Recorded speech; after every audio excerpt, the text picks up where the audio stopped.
ایک پرانی کہانی ہے۔ ایک شخص تھا، غریب شخص، وہ بیمار ہو گیا تو اس نے سوچا کہ وہ ڈاکٹر کے پاس جائے اور اپنا علاج کرائے۔ جب وہ ڈاکٹر کے پاس پہنچا تو انہوں نے اس کو دوا دی۔ ڈاکٹر نے اس کو 2 ہفتوں کے بعد واپس آنے کو کہا۔ اس نے سوچا کہ دوائی کھا کر میں ٹھیک ہو جاؤں گا، اور انہوں نے دوائی کھانا شروع کر دی۔ 1 ہفتہ گزر گیا لیکن اس کو دواؤں سے کوئی فائدہ نہیں پہنچا۔ وہ دوبارہ اسی ڈاکٹر کے پاس گیا اور اسے بتایا کہ اس کو دواؤں سے کوئی فائدہ نہیں ہوا ہے۔ تو ڈاکٹر نے دوا تبدیل کر کے اس کو دی، لیکن پھر بھی اس کو فائدہ نہیں ہوا۔ اس کے کسی دوست نے اس کو کہا کہ وہ کسی اور ڈاکٹر کو دکھائے۔ جب وہ ڈاکٹر کے پاس پہنچا تو اس کے پاس بہت رش تھی۔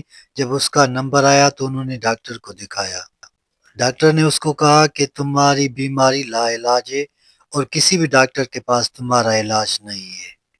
وہ گھر واپس آیا اور پریشانی کی حالت میں رو رہا تھا۔ کچھ دن گزر گئے۔ ایک دن اس کی حالت اتنی خراب ہو گئی کہ انہوں نے سوچا کہ اس کو خودکشی کرنی چاہیے۔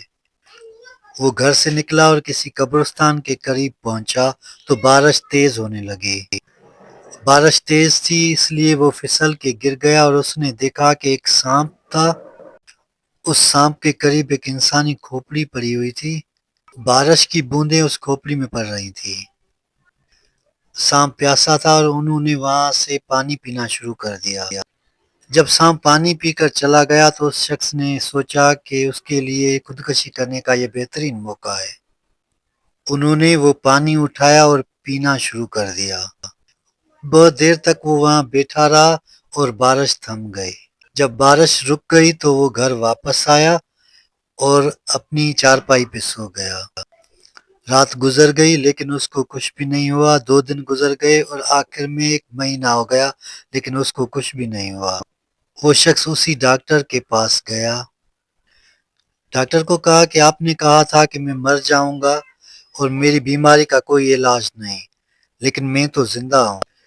ڈاکٹر نے اس سے ساری بات پوچھی کہ تم نے کیا ایسا کیا تھا، تو اس شخص نے ساری بات اس کو بتا دی۔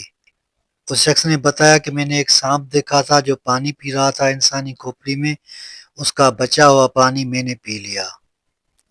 ڈاکٹر نے مسکرا کے کہا کہ یہی تو تمہارا علاج تھا، کیونکہ یہ ممکن ہی نہیں تھا کہ سانپ کا زہر ہو، بارش ہو اور انسانی کھوپڑی میں وہ ملا کے تم کو دیا جائے اور تمہاری بیماری کا علاج ہو جائے۔ یہ کبھی ممکن ہی نہیں تھا۔ اب تمہارا علاج ہو گئے، اب تم خوشی سے زندگی بسر کرو۔ وہ شخص ہنستے ہوئے اپنے گھر واپس چلا گیا۔ کبھی کبھار زہر بھی انسان کے لیے زندگی کی علامت بن جاتا ہے۔